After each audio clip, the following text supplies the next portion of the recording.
今天网络热门微圈传闻。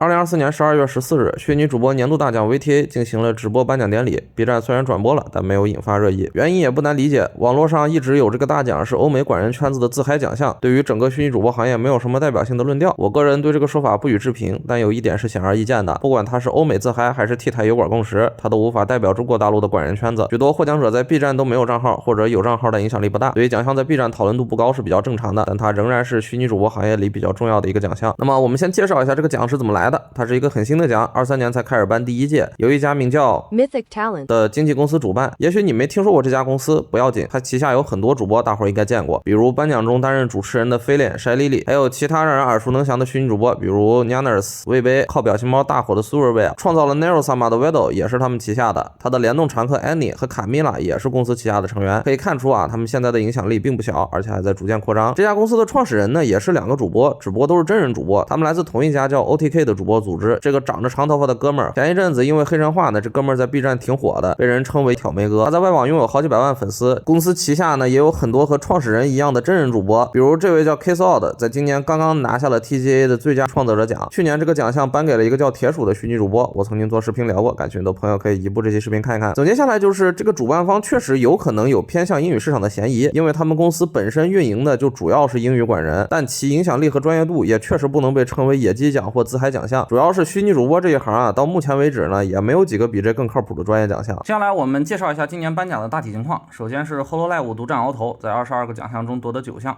我们把获奖者罗列在这里，受限于节目时长就不挨个讲解了。但是对于最重要的年度 VTuber 奖项获得者福娃摩扣还是要简单介绍一下，因为他们在 B 站好像没号，知名度也不是很高。这俩呢是 HoloEN37的，去年7月底出道，在油管呢有105万粉丝，是双胞胎，两个人共用同一个频道直播。其实他们俩在去年刚出道的时候就已经很火了，因为微圈虽然有一些双人组合的先例，但数量一直没有起来。然后因为他们两个活比较密，同步率也很高，加上双子直播本身有稀缺性，能火起来并不稀奇。今年早些时候就有人拿他俩的图来问过我了，只是由于没有等到一个很好的机会介绍，所以就压素材库箱底了。下期实读节目呢，我们可以趁这个机会仔细讲讲。除此之外，我比较关心的就是这个最色情主播，是颁给了 AVTuber 界的老资历 Project Melody。这个我们在早期的实读节目同样介绍过了，感兴趣的朋友可以去看一看。如果你不想看视频也没关系，这里给大家介绍一个好玩的。如果你单身又喜欢玩，可以试试评论区这个男人的乐园，这里面无论是护士女友、教师女友或是秘书女友，在这儿都能任你选择。不同职业的女友还可以根据指示换上不同制服，带你体验心跳加速的刺激感觉。现在小程序无需下载，左下角入口限时开放，抓紧点击试试吧。另外，我比较关注一位出没在各大提名里的神秘管人，叫 Dokibird， 他是个人是，但曾经是彩虹EN的 Silent 转生的。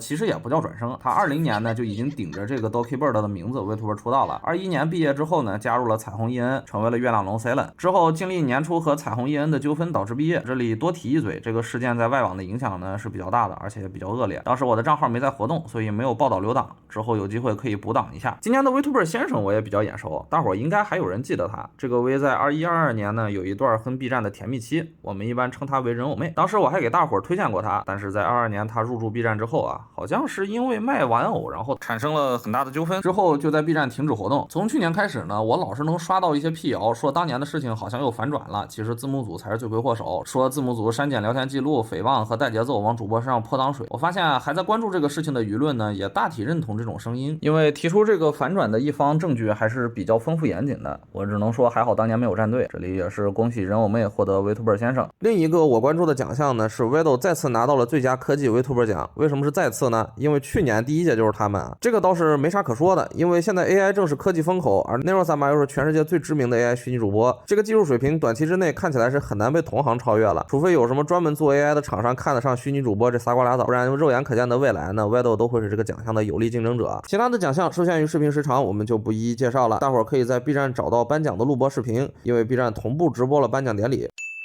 说起这个，最后讲一个有意思的小事儿，就是为什么 B 站官号会转播这个奖项，其实他们是受过 B 站的赞助的，这个在颁奖的时候也特别感谢过了，但 B 站直播自家赞助的颁奖典礼却被自家超管发了个红信儿，然后直播最后还被ban了，只能说是相当幽默了。11月21日，虚研社宣布小桃暂停直播，并且于22号、24号用动态对其提出多项指责，引起小桃中之人回应。之后，虚研社再次更换小号做出回应。整件事件期间，虚研社一方频繁爆点，诸如嫡出打工人、擅自上班等段子都流传甚广。我知道很多朋友最近最关注的事情就是这个我其实已经把书里写完了，但是有点小长啊。这一整个视频呢不到3000字，虚研社光一个事件我就搞了3000多字啊，所以我们把它单独拆出来，放到元旦发一个专题视频。感兴趣的朋友可以去我空间动态里点预约。接下来是一组速报，截至发稿日，四喜丸子官号仍然没有恢复活动。考虑到10月1日之后，四喜丸子就失去了消息，目前该团应该是处在一种